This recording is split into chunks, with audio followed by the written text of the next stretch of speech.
नरेंद्र मोदी आज अपने संसदीय क्षेत्र वाराणसी का 50वां दौरा करने पहुंचे। यहां पर उन्होंने 3,880 करोड़ रुपए की 44 परियोजनाओं का उद्घाटन और शिलान्यास किया। साथ ही एक जनसभा को भी संबोधित किया। इस दौरान पीएम मोदी ने 70 वर्ष से अधिक आयु के 3 बुजुर्गों को आयुष्मान कार्ड, 3 भौगोलिक संकेत GI प्रमाण पत्र भी सौंपे। वाराणसी में पीएम मोदी ने जनसभा को संबोधित करते हुए परिवारवाद पर बड़ा हमला बोला। बिना नाम लिए पीएम मोदी ने सपा प्रमुख अखिलेश यादव और राहुल गांधी पर जमकर निशाना साधा। पीएम ने विपक्षी नेताओं पर हमला बोलते हुए कहा कि उनके लिए परिवार का साथ, परिवार के लिए विकास। हमारा मंत्र सबका साथ, सबका विकास। कुछ लोग सत्ता हथियाने की कोशिश में लगे हैं।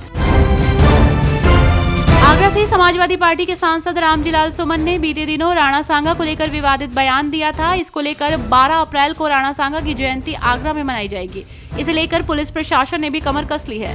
करणी सेना और क्षत्रिय समाज के लोगों ने गांव रामीगढ़ी में भूमि पूजन भी किया। साथ ही टेंट लगाने का काम भी चल रहा है। माना जा रहा है कि करणी सेना के कार्यक्रम में करीब 3 लाख लोग पहुंच सकते हैं।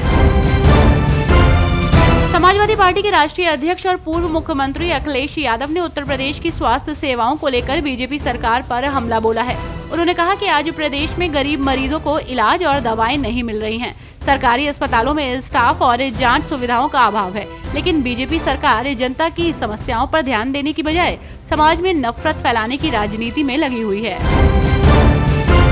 बहुजन समाज पार्टी की राष्ट्रीय अध्यक्ष और उत्तर प्रदेश की पूर्व मुख्यमंत्री मायावती ने एक प्रेस कॉन्फ्रेंस में केंद्र सरकार और बिहार सरकार को आड़े हाथों लिया। उन्होंने बोध गया महाबोधि मंदिर प्रबंधन कानून 1949 और हाल ही में संसद से पारित हुए वक्फ कानून में किए गए बदलावों पर कड़ी आपत्ति जताई है और दोनों मामलों में सरकार से तत्काल संशोधन की मांग की है। मुंबई 26/11 के आरोपी तहव्वुर राणा के भारत प्रत्यर्पण पर समाजवादी पार्टी की सांसद डिंपल यादव की प्रतिक्रिया आई है। सपा सांसद डिंपल यादव ने कहा कि मुंबई हमले के आरोपी तहव्वुर राणा के भारत प्रत्यर्पण पर कहा कि ये अच्छी बात है कि उसे दिल्ली वापस लाया जा रहा है और सख्त कार्रवाई की जाएगी, जो वास्तव में सकारात्मक है। लेकिन सवाल ये है कि आरोपी को वापस लाने में इतने साल क्यों लगे। उत्तर प्रदेश में हाल ही में बदले मौसम के मिजाज और कई जनपदों में हुई भारी बारिश और आंधी तूफान के चलते किसानों की फसलें बुरी तरह से प्रभावित हुई।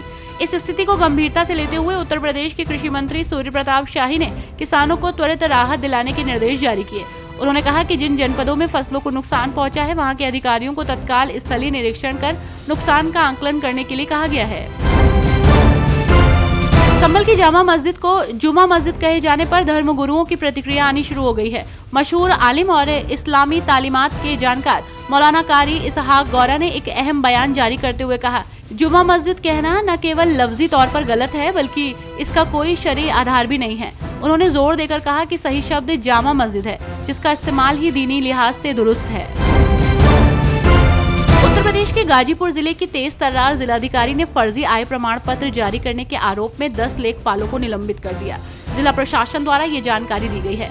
आपको बता दें कि डीएम आरिका अखौरी ने ये कार्रवाई तब की है जब उन्हें ये पता चला कि इन फर्जी आय प्रमाण पत्रों का इस्तेमाल कर लोगों द्वारा सरकारी नौकरी और अन्य सेवाओं का लाभ लिया जा रहा है। राज्यसभा सांसद रामजीलाल सुमन को मिल रही जान से मारने की धमकियों के बीच उनकी सुरक्षा के लिए समाजवादी पार्टी 12 अप्रैल को शांति मार्च निकालेगी। सपा ने मार्च के लिए प्रशासन से अनुमति मांगी है।